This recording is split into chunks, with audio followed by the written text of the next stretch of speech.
We're going to be speaking to the founder of West Africa's first air ambulance service, and that's Dr. Ola Orekunrin.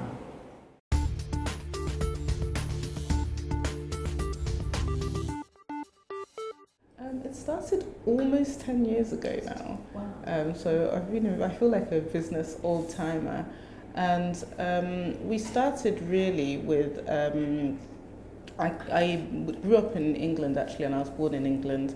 And a bit of the way through medical school, my younger sister got really ill when she was on holiday here in Nigeria. And before we could get an air ambulance, she died. And she died at 12 years old. And it made me start thinking about, I guess, my profession and medicine in a new way. It made me start wondering if there was anything else I could do apart from like just staying in England and working for the NHS that could really make an impact in Africa. So I'd never really lived here before. So I came on what I thought was going to be like just a fact-finding feasibility type study trip, but then I just never went back. And so that's really the story of how the company started. And it started with the aim of tackling what I believe is one of the biggest health problems in the world, which is logistics. I think lots of people die not because the help they need is not available anywhere, but it's just they were unable to get to the right medical facility within the right time frame. And I think air ambulances are very good at solving that problem. And what operationally then do you do? And do you cover all of West Africa or just Nigeria? Yes, so we cover all of West and Central Africa, and we're the leading air ambulance company in the region. So we cover all the way up to Burkina Faso, Cape Verde, and all the way down to Gabon and Central African Republic.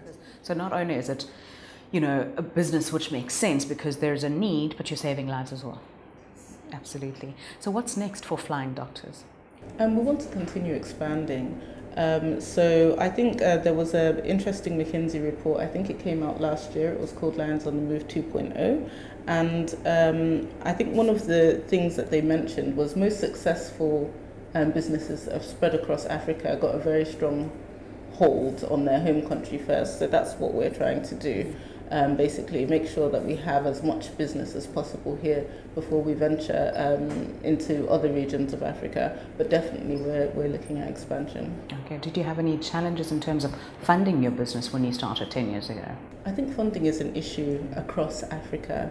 So we actually have 15% of the world's population, and we contribute 3% to the world's GDP, but we only have 0.1% of investor portfolios. So from Johannesburg to Cairo, funding is always going to be a problem for our businesses. And I think that the better that we advocate and tell our stories, the more that we can attract global funding. Because every time I listen to this ratio, 15% of the world's population, we are contributing 3% to global GDP.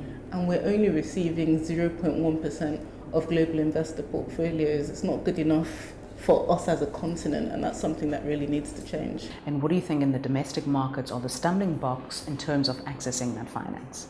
In terms of Nigeria specifically, again, I think I can talk about the continent because I think that a lot of the things that prevent Nigerian businesses from accessing funding are the same things that prevent businesses in South Africa from accessing funding. Although South Africa is a completely different world from the rest of Africa, I think, because at least South African businesses do have the markets are more liquid. Mm-hmm. So the value of the Nigerian Stock Exchange is about $30 billion. And half of that is one person. The value of the stock, the last time I checked the value of the South African Stock Exchange, it was about 900 billion. So it's not even double or triple or even 10 times. It's much, much larger, and there's much more liquidity in that market. But I think that still, when investors in San Francisco or New York or London think of Africa, they don't think of South Africa as separate or Kenya as separate or Morocco as separate. They think about AIDS, they think about war, they think about poverty, and they think it's not a good place to invest. And it's up to us to be able to sort of try and change that narrative so that we can allow our companies to grow and become globally competitive.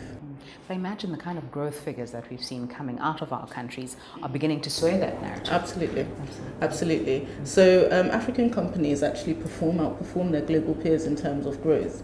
And this is something that I tell every investor that I speak to try and change that narrative and try and attract more funding across the continent to our businesses, because it's this issue, I think, of creating global brands.